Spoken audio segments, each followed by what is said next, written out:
Mr. Speaker, I hope you will grant me a little leeway in the time, for I feel this might be a tough speech for me to get through in the allotted 10 minutes. Mr. Speaker, I also want to thank our colleague from Timmins, James Bay, for bringing us together tonight, for unifying us in this important debate. It is with heavy heart that I rise to speak to tonight's discussion on the state of emergency declared this weekend in response to the high number of suicide attempts in Attawapiskat First Nation in Northern Ontario. Mr. Speaker, the state of emergency was declared by Attawapiskat's chief and council on Saturday night after the community's 11th suicide in April alone. This comes after 28 suicide attempts last month and 100 suicide attempts since September, and the several hundred attempts that have come in recent years. Mr. Speaker, this is a reality that many ordinary Canadians simply cannot begin to grapple with. To live in conditions of such extreme poverty, to not know if you will have shelter, food to put on the table or in the fridge. Mr. Speaker, words do not properly express these deplorable conditions which no human being should have to suffer through. Conditions which oftentimes lag behind many of those in this country in terms of unemployment, education, safe drinking water, access to housing, and the infrastructure that we as Canadians often take for granted. Mr. Speaker, this is a community that has dealt with more than its fair share of suffering, and my heart goes out to this community, and our thoughts and prayers are with you.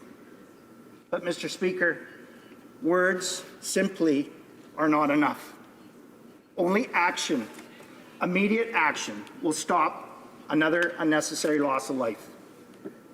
Sending in a few additional health workers and a minister to pay a visit is a great start, Mr. Speaker, but it's not enough, and we can do better. It is a temporary solution for a very complex issue. Mr. Speaker, we are here tonight to call on the government to quickly provide immediate needs in Attawapiskat. Moreover, we're here to offer our help. Also, more importantly, to develop a long-term prevention strategy. On March 8, 2016, we asked the House of Commons Aboriginal Affairs Committee to study the staggering rates of suicide among Canada's Indigenous peoples. Both Liberals and NDP members of the committee disagreed and instead chose to study general health issues in one specific community. Mr. Speaker, studies have indicated suicide and self-inflicting injuries are amongst the primary causes of death amongst First Nations, Métis, and Inuit people. In fact, Statistics Canada reported in January that more than 1 in 5 off-reserve First Nations, Métis, and Inuit adults reported having suicidal thoughts at some point in their lives. This is a subject close to my heart, as for a time I worked with at-risk youth and at-risk adults. I worked in our First Nations communities. Working in a time when fear paralyzed the discussion, for fear it would only get worse. In a time when medication was the only preferred method of dealing with the issues. Mr. Speaker, I know firsthand the experience of the importance of the availability of having services such as counseling and mental health support for those at risk or those silently suffering. Mr. Speaker, we need action to provide resources now. We need action to provide training for our communities, for our families, for our schools, so we do not lose another life. We need to break the stigma where if you say you are hurting and in need of help, you are not seen as weak. And Mr. Speaker, we need to be better, all of us, because this can mean the difference between life and death. Mr. Speaker, I have sat with teenagers that felt their only way out was death.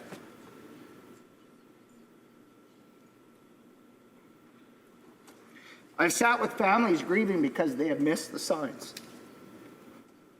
that we couldn't reach their son or daughter to save them. And Mr. Speaker, I have missed the signs. And today, so many years later, I still bear the guilt. If only, Mr. Speaker, could I do more? What did I miss? I have a quote here from Attawapiskat, First Nation Chief Bruce Shishish. We are trying to be positive here, but at the same time, we are emotionally drained. Our staff is breaking down emotionally. I'm talking about counselors. I'm homeless, leading my own community. I sleep on a couch. How would you feel if you were leading Attawapiskat and didn't have a home? More needs to be done, Mr. Speaker. Just overnight, we have learned that another 13 youth in Attawapiskat were part of a suicide pact. As a father of 4, this is truly heartbreaking. Kids shouldn't have to grow up in poverty. And they shouldn't have to feel like the only choice they have is life or death. They shouldn't have to grow up in an environment where addiction, depression, and suicide are the norm. Outlined in the Liberal Budget 2016 is this, Mr. Speaker: ensure that investments reflect the needs of Canadians and Canadian communities. The Government of Canada will consult with stakeholders in the coming months to determine where future investments in social infrastructure should be made. Mr. Speaker, we have a state of emergency declared. We have First Nations chief trying to lead from a couch. I'm not sure what further consultations need to be done to demonstrate that this community and others facing the same dilemma, they're in dire need of resources. Do we have to lose another life? Do we have to have another Laloche? Budget 2016 shows that the Liberal government has no plan to ensure that the investments are reaching those who are in need and need it the most. No plan to help our First Nations build the economic opportunities on reserve, the most reliable solution for addressing the chronic poverty that leads to such tragedies. And while I commend the Liberal government on setting aside $8.4 billion to deal with Aboriginal issues, this money is spread out over 5 years. Mr. Speaker, we are only elected for 4 years. First Nations need funding certainty. They need a budget that sets a plan for next year, even for the next 4 years. Planning for year 5, which they do not have a mandate for, is ludicrous. It just goes to show that they have no idea where or how to get the money that these communities need the most. Mr. Speaker, the Minister of Health said that in this House yesterday, it is these funds that would actually restore hope to the communities. Mr. Speaker, hope is not enough.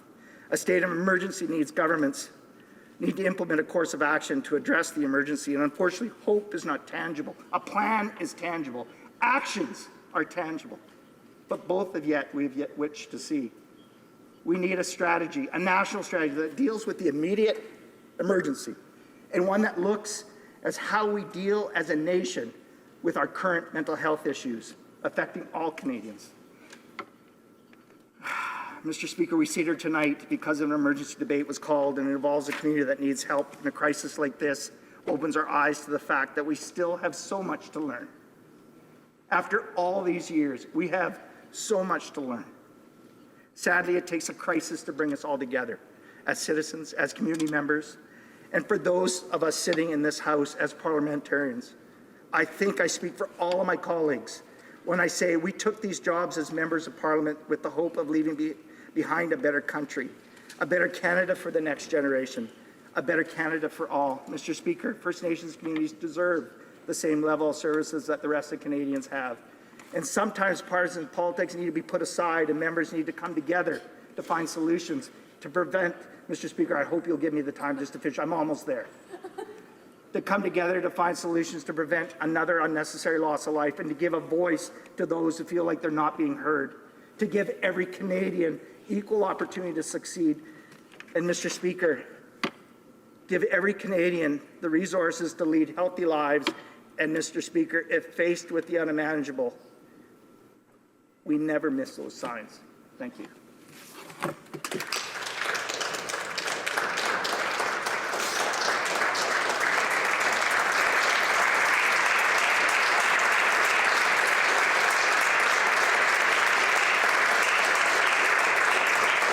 I want to thank our member for achieving the task, the difficult task of staying within his 10 minutes. The difficulty we have this evening is that so many members want to take part in this very emotional debate. It's hard not to be moved by it. But because so many members want to take part, we do need to stay to the 10 minutes. Now we're on to questions and comments. The Honourable Parliamentary Secretary to the Minister of Transport. Thank you very much, Mr. Speaker, and I want to thank the honourable member for his passionate address to the House tonight. And you're right that we all really want to be able to talk about this incredibly tragic and important discussion. What we are hearing tonight are heart-wrenching stories, and I wouldn't expect anything less. And I agree with when you say words are not enough.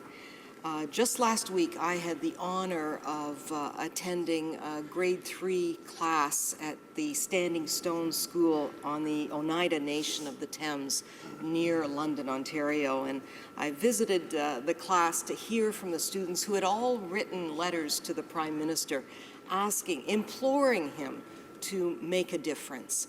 And they were questioning me on whether we were going to follow through on our commitments, on the mandate letters. I was so impressed with these grade 3 students who were all of 7, 8 years old. And they were asking me really tough questions.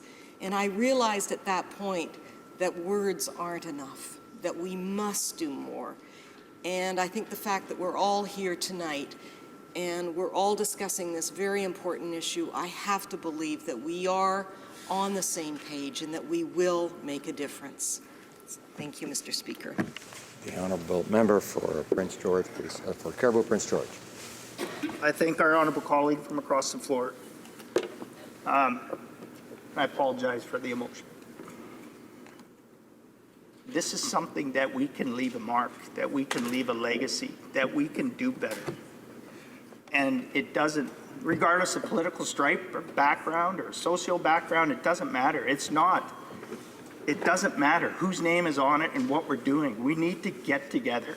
We need to get around a table. And we need to work together. That's what we need to do. We need to find solutions. And there's time for debate. There's time for argument. And there's time for us to hold the government accountable. But today we're faced with an emergency. Not just Attawapiskat, but across our nation. But today, we need to talk, and that's why I said earlier, Mr. Speaker, although I use speaking notes, we need to stop the speaking notes and speak from the heart and talk about solutions and find those solutions and implement them together so that we don't lose another loss of life. Questions and comments? I'm member for Courtenay, Alberni. I want to thank my honourable colleague for his very emotional and meaningful speech, and all the members in this House for being here tonight to talk about what is really a tragedy in our history and in our time. A friend of mine, an elder of the Tloquit people, Moses Martin, when we were talking about building a recreation complex in our community, said, if we can save one life, it is worth it. And I hope tonight, when we come up with our ideas, we can do better. I hope we can save more than one life. And more than that, we have to find a solution. My honourable colleague, my friend from Kamloops, talking about this going on for 28 years, not much has changed. So tonight we have to make change. Our communities deserve this. In 2005, in a Housat nation, 60 people attempted suicide in a 6-month period. Fast forward 10 years later, last August, 15 people attempted suicide in that community of 1,800. Not much has changed. Will the honourable member join me in calling on the government to invest more immediately in dealing with mental health, dealing with helping these communities?